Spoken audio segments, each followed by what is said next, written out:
Bonjour à tous les passionnés de cinéma, je suis enchantée de vous retrouver sur ma chaîne CinéVibe, où je partage avec vous les dernières actualités sur les films à venir et ceux déjà sortis. Pensez à vous abonner pour ne rien manquer des nombreux contenus captivants à venir. C'est Bonjour à parti! tous. Aujourd'hui, je vous invite à plonger avec moi dans le monde fascinant des bestias. Dans cette vidéo, nous allons explorer quelques-unes des créatures les plus étonnantes et mystérieuses qui peuplent notre planète. Je vais vous parler de leurs caractéristiques uniques, de leurs habitats et des légendes qui les entourent. Préparez-vous à découvrir des animaux que vous n'avez peut-être jamais vus auparavant et à en apprendre davantage sur leur rôle dans l'écosystème. Restez avec moi pour cette aventure captivante. Alguna Bestia. Tamasa distribution date de sortie, 20 avril 2022 durée, 1h35 interdit aux moins de 16 ans à participer, reflet du cinéma ibérique. Et latino-américain 2022 site officiel mépris de classe et autres démons. Alejandro et sa femme Ana ont invité pour un week-end les parents de cette dernière, Dolores et Antonio, sur une île où ils espèrent transformer une vieille maison en maison d'hôtes, faisant ainsi profiter les clients de l'isolement des lieux. Mais lorsqu'ils évoquent avec la mère l'éventualité d'un investissement de sa part en vendant des terrains familiaux, une certaine tension devient palpable.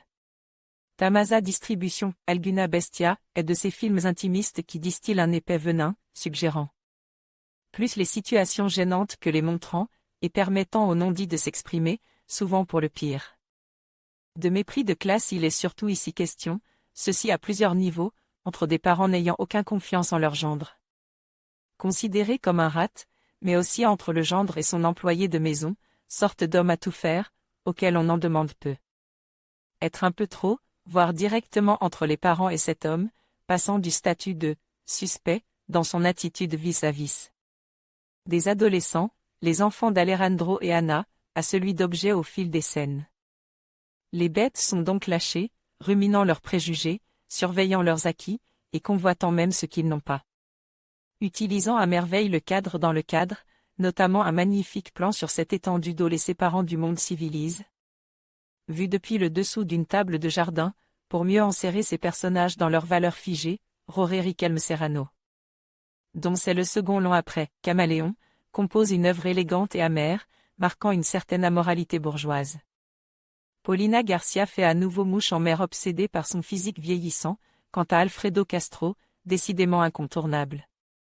Il incarne un homme en retrait, pilier d'une famille pas aussi stable qu'il n'y paraît.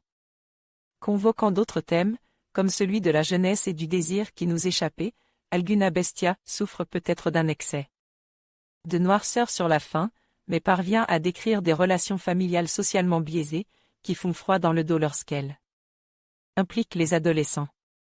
Olivier Bachelard envoyait un message au rédacteur. En conclusion, nous avons exploré quelques-unes des créatures les plus fascinantes et redoutables de notre planète. Chacune de ces bestioles, qu'elles soient majestueuses ou terrifiantes, joue un rôle essentiel dans l'écosystème.